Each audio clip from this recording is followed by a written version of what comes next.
오늘 우리에게 주시는 하나님 말씀은 빌립보서 4장 6절과 7절 말씀입니다. 함께 한 목소리로 읽겠습니다. 아무것도 염려하지 말고 다만 모든 일에 기도와 간구로 너희 구할 것을 감사함으로 하나님께 아뢰라. 그리하면 모든 지각에 뛰어난 하나님의 평강이 그리스도 예수 안에서 너희 마음과 생각을 지키시리라. 아멘. 오늘은 감사 50일의 51째 되는 추수감사 주일입니다.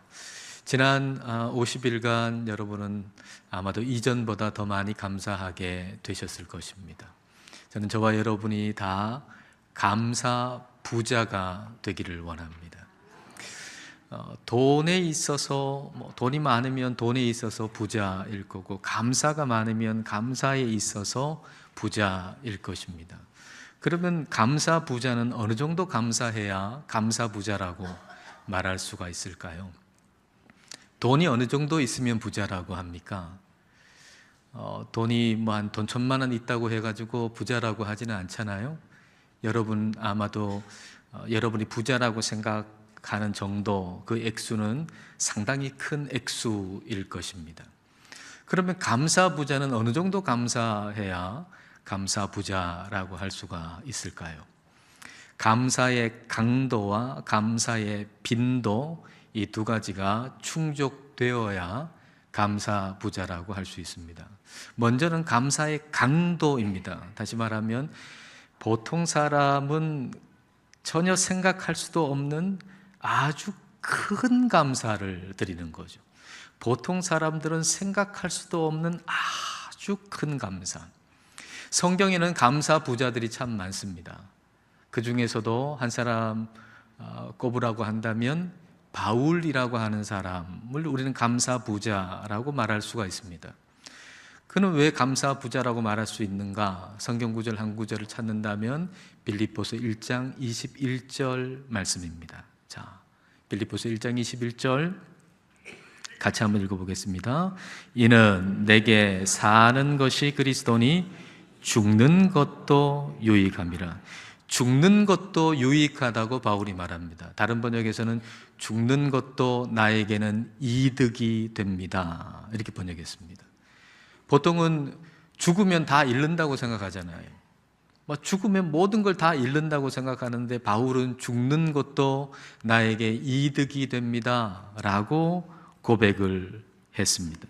왜냐하면 바울에게 있어서 죽음은 예수님을 만나는 문이었기 때문이죠. 그러니까 죽음의 문이 열리면 천국이 나를 기다리고 있는 겁니다. 그래서 죽음에 대해서도 감사할 수 있었던 거죠. 바울을 감사 부자라고 부를 수 있는 것은 죽음에 대해서도 감사할 수 있었기 때문입니다. 죽음의 문제를 해결해 주신 예수님께 감사할 수 있었다는 것입니다. 우리도 감사 부자가 될 수 있습니다. 여러분 모두도 감사 부자가 될 수 있습니다. 왜냐하면 예수님께서 우리 모두의 죽음의 문제도 해결해 주셨기 때문입니다. 죽음의 문제야말로 인생의 가장 큰 문제죠. 그것보다 더 큰 문제가 어디 있겠습니까? 우리의 인생의 문제 중에 가장 큰 문제는 죽음의 문제입니다. 우리는 모두 이 죽음의 문제 앞에 서야 합니다. 아무리 많은 돈을 번다 할지라도 오늘 죽는다면 그 많은 돈이 무슨 소용이 있겠습니까? 아무리 건강하다고 할지라도 오늘 죽는다면 그 건강이 무슨 소용이 있겠습니까? 아무리 오늘을 즐겁게 보냈다고 해도 오늘 밤 죽는다면 오늘 즐겁게 보낸 그것이 무슨 소용이 있겠습니까? 죽음의 문제가 해결되지 않는 한 인생의 모든 것은 문제입니다. 죽음의 문제를 해결해 주신 것에 대해서 감사할 수 있어야 모든 것 범사에 감사할 수 있습니다. 즉 감사의 강도가 내게 있어야 감사의 빈도도 생기는 겁니다. 자, 6절 말씀, 오늘 본문 6절 다시 한번 다 같이 읽어보겠습니다. 아무것도 염려하지 말고 다만 모든 일에 기도와 간구로 너희 구할 것을 감사함으로 하나님께 아뢰라. 아무것도 염려하지 말고 구할 거 있으면 하나님께 기도하라. 근데 염려하지 말고 감사함으로 기도하라 라고 말씀해 주십니다. 자, 생각해 보세요. 병 들었어요. 우리의 삶에 문제가 참 많잖아요. 인생의 문제가 참 많잖아요. 병이 들었다고 한번 해봐요. 그런데 병이 들었을 때 기도해라, 고쳐달라고 기도할 수 있잖아요. 근데 근심하고 염려하면서 기도하지 말고 감사함으로 기도하라는 거예요. 사업이 지금 잘 안 되고 있어요. 그래서 그 사업을 좀 회복시켜 달라고, 잘 되게 해달라고 우리 기도할 수 있잖아요. 근데 지금 사업이 안 되니까 염려하고 근심하면서 기도하지 말고, 염려하지 말고 근심하지 말고 감사함으로 기도하라고 말씀하고 계신 거예요. 아니, 지금 병들었는데 지금 사업이 잘 안 되고 있는데 어떻게 감사하면서 기도할 수가 있겠습니까? 지금의 내 문제, 내 인생의 문제, 그게 병들었던 것이든지 아니면 사업의 문제든지 다른 어떤 것이든지 그것보다 훨씬 더 큰 문제, 가장 큰 문제, 죽음의 문제를 예수님께서 이미 해결해 주셨기 때문입니다. 고3 수험생이 이제 수능 시험 얼마 전에 봤잖아요. 근데 그 수능 시험에 수학 문제를 만점을 받았어요. 수능 시험에서 수학 문제 만점 받은 사람이 초등학교 1학년 산수 문제 못 풀겠습니까? 그 어려운 수능 문제, 수학 문제를 만점 받은 사람이 초등학교 1학년 산수 문제를 못 풀겠느냐고요.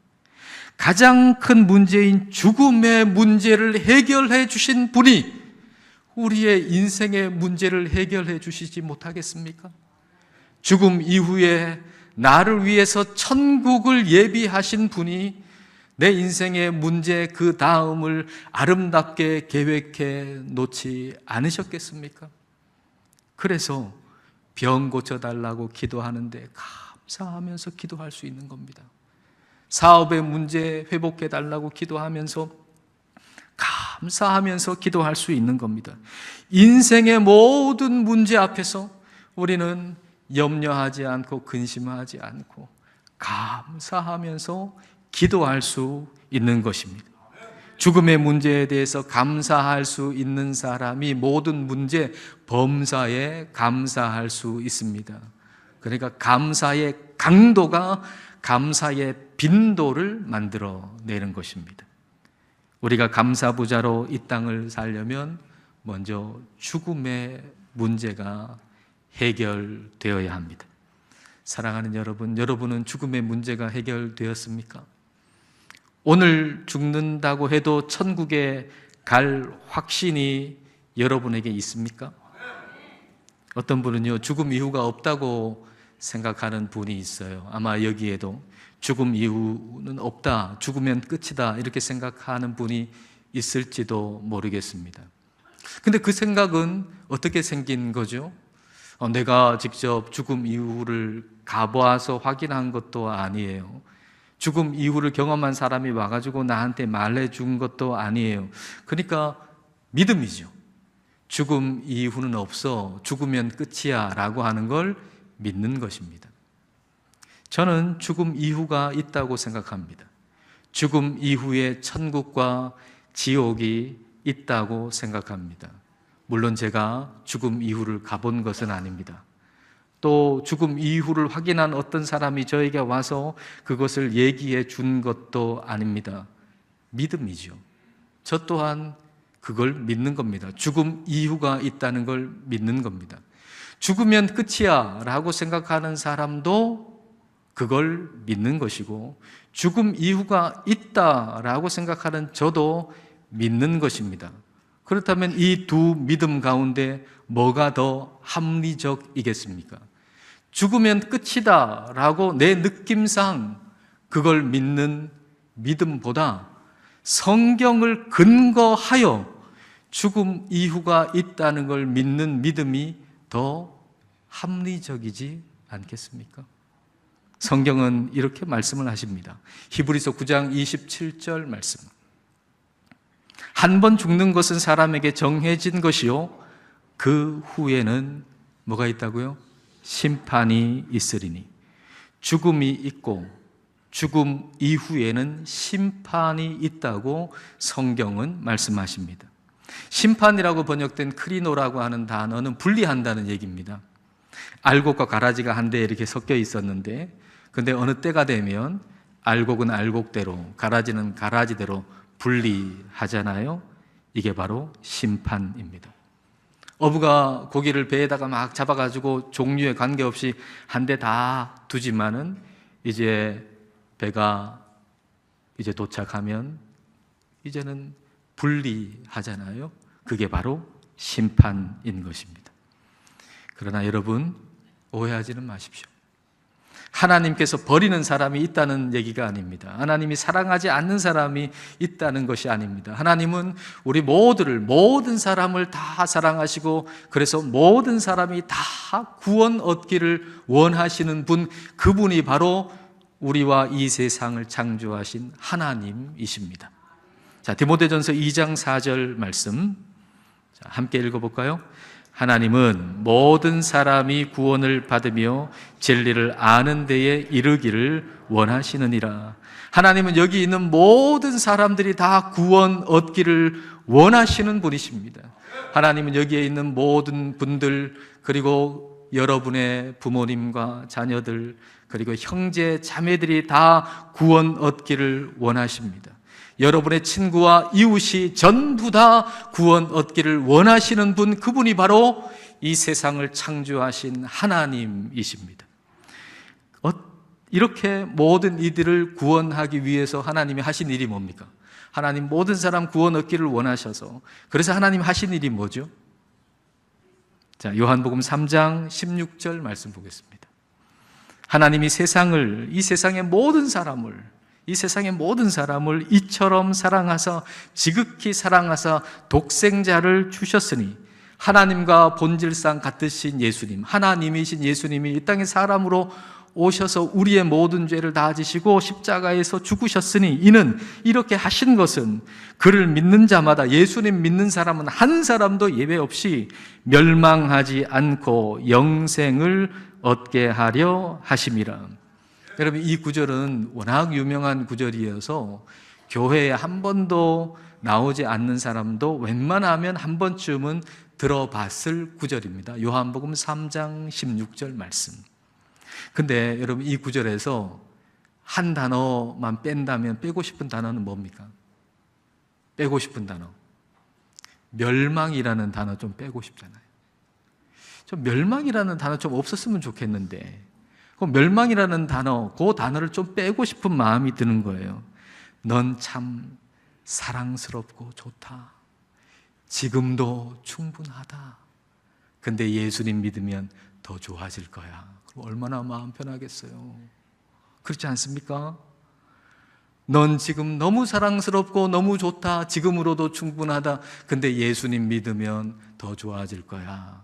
그러면 참 마음 편하고 너무 기분 좋겠는데, 근데 성경은 그렇게 얘기하지 않으시고, 너는 멸망받을 수밖에 없는 존재인데 내가 거기서 건져줄게, 내가 거기서 구원해 줄게, 그렇게 말씀하신단 말이죠. 그래서 구원받는다는 말 때문에 좋기보다는 멸망이라고 하는 단어 때문에 자존심이 상하는 거예요. 모든 사람이 다 요한복음 3장 16절을 읽고 보고 듣고 자존심 상해. 왜냐하면 멸망이라는 그 단어 때문에. 왜냐하면 예수님 안 믿어도 지금까지 잘 살아왔고 앞으로도 잘 살아갈 수 있다고 생각하기 때문이지요. 여러분, 우리가 잠시 괜찮아 보인다고 정말 괜찮은 게 아닙니다. 만일 여러분의 자녀가 순살 아파트에 살고 있으면 아마 하루도 편안하지가 않을 겁니다. 순살 아파트 아시죠? 철근 빠진 아파트. 순살 아파트, 철근 뺀 아파트, 지금 당장은 괜찮아 보여도 정말 괜찮은 건 아닙니다. 우리나라에 처음 아파트 붕괴 사고가 난 것이 1970년 4월 8일이었다고 합니다. 그날 아침 6시 40분경에 서울 마포구 창천동에 있는 한 아파트 한 동이 무너져 내린 것이죠. 준공한 지 한 3개월여 만에 무너져 내린 겁니다. 그 사고로 인해서 33명이 죽었고요. 그리고 40명이 다쳤습니다.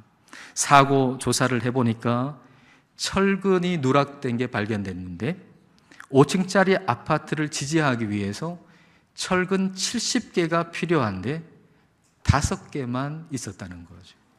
70개를 넣어놔야 되는데 5개만 나와가지고 순살 아파트를 만들어 놓은 거예요.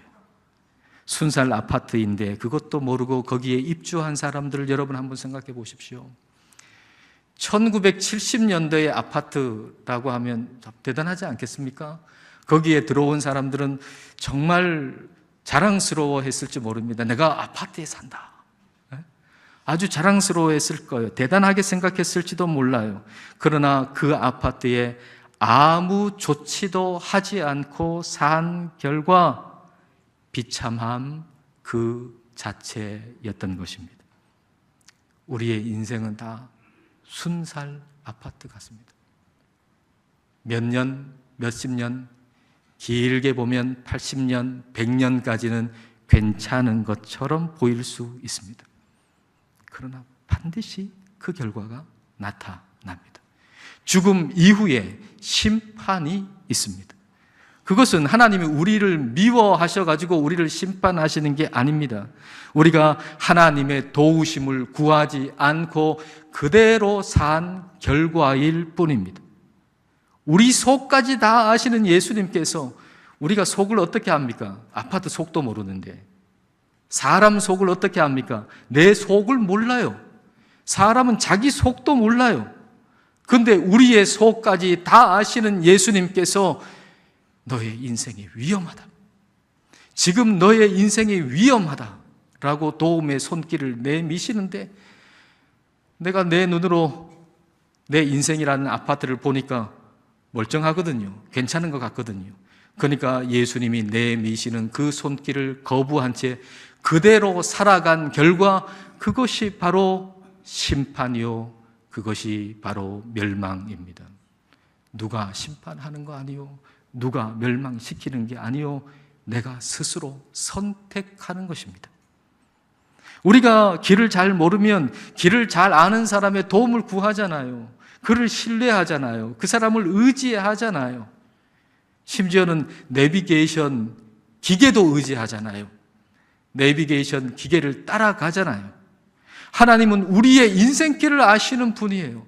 우리는 우리의 내일도 모르지만 우리 하나님은 우리의 내일을 아세요. 죽음 이후까지도 다 아시는 분이 우리 하나님이세요. 그러니 하나님의 도움을 구하십시오. 하나님의 도움을 구하십시오. 오늘 여러분 마음속에 예수님, 내가 예수님이 필요합니다 라고 여러분 고백하실 수 있기를 바랍니다. 예수님, 제가 제 인생에 예수님이 필요합니다 라고 말이죠.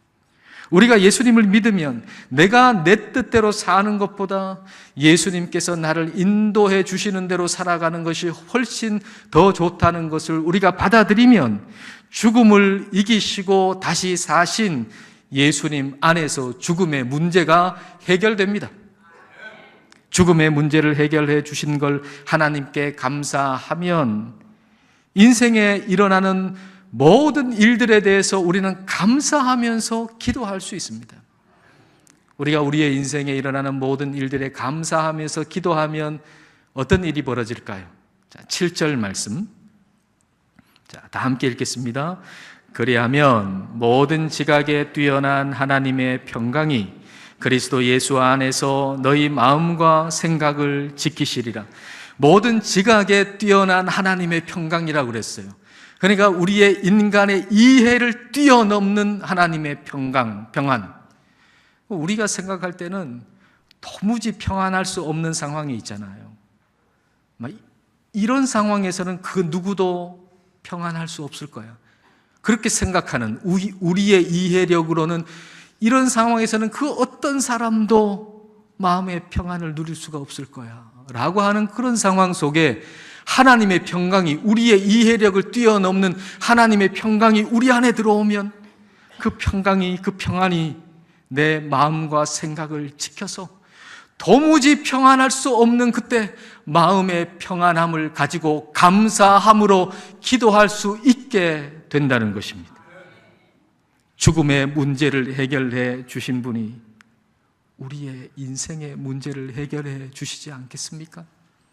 죽음 이후에 우리를 천국에 들어오도록 계획하신 하나님이 우리의 인생의 문제 그 다음을 아름답게 인도하시려고 하는 계획이 없으시겠습니까? 이 믿음으로 우리는 살아야 하고, 이 믿음이 우리 안에 있을 때 우리는 감사하는 마음이 더 풍성해지는 것입니다. 김현승 시인이 있잖아요. 예전에 그 고등학교 교과서에 가을의 기도라고 하는, 가을에는 기도하게 하소서, 그런 시가 실렸던 게 기억이 나는데요. 이 김현승 시인이 쓴 감사하는 마음이라고 하는 시 한 부분만 제가 한번 읽어 드리겠습니다. 지금 농부들이 기쁨으로 거두는 땀의 단들보다도, 지금 파도를 헤치고 돌아온 저녁 항구의 배들보다도, 지금 산 위에서 내려다보는 주택가의 포근한 불빛보다도 더욱 풍성한 것은 감사하는 마음이다. 그것들을 모두 잃는 날에도 감사하는 마음을 잃을 수는 없기 때문이다. 이 시의 마지막은 이렇게 되어 있어요. 자, 그 다음 한번 볼까요? 감사하는 마음, 그것은 곧 아는 마음이다. 내가 누구인가를, 그리고 주인이 누구인가를 깊이 아는 마음이다. 감사하는 마음은 내 인생의 주인이 예수님이심을 깊이 아는 마음입니다. 내 인생의 주인이 누구인지 모르면 내가 누구인지도 알 수가 없습니다. 내 인생의 주인이 나를 사랑하사 나를 위하여 자기 자신을 송두리째 내어주신 예수 그리스도라고 하는 것을 우리가 깊이 알면 우리는 우리 자신이 얼마나 존귀한 존재인지를 알게 됩니다. 우리의 주인이 예수님이라고 하는 것을 알면 우리의 존재는 죽음으로 끝날 수 없는 존재라고 하는 것을 알게 됩니다. 왜냐하면 예수님이 우리의 주인이기 때문입니다. 예수님 안에서 죽음의 문제가 해결된 걸 감사하는 감사의 강도가 우리에게 있으면 모든 일에 범사에 감사하는 감사의 빈도도 우리에게 생기게 됩니다. 예수님 안에서 감사 부자 다 되시기를 축복합니다. 기도하시겠습니다. 이 시간 우리 기도하실 때 우리의 죽음의 문제를 해결해 주신 예수님께 감사를 드리십시다. 우리를 사랑하사 우리의 모든 죄를 지시고 십자가에서 죽으심으로 우리의 죽음의 문제를 해결하시고 죽음의 문을 통해 천국에 가게 하시는 주님께 감사하십시다. 그리고 가장 큰 문제를 해결해 주신 분이 우리의 삶의 모든 문제도 해결해 주실 걸 믿고 감사함으로 이 시간 함께 기도하시겠습니다.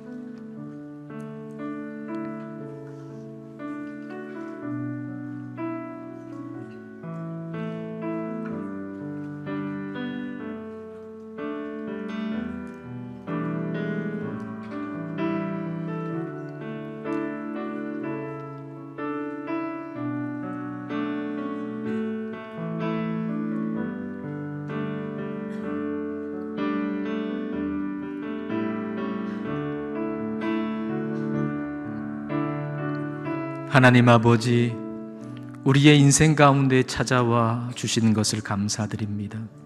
우리를 지극히 사랑하사 우리의 모든 죄를 지시고 십자가에서 죽으시고 믿는 모든 이들에게 구원의 은혜를 베풀어 주신 것을 감사드립니다.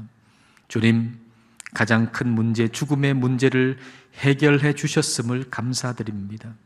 죽음의 문제를 해결해 주신 예수님께 감사함으로 말미암아 인생의 모든 문제 앞에서 감사함으로 기도할 수 있게 하옵소서. 오늘 죽어도 우리가 천국에 간다는 것을 확신하며 선물로 주신 모든 날들을 감사하는 마음으로 복되게 살게 하옵소서. 예수님 이름으로 기도드립니다. 아멘.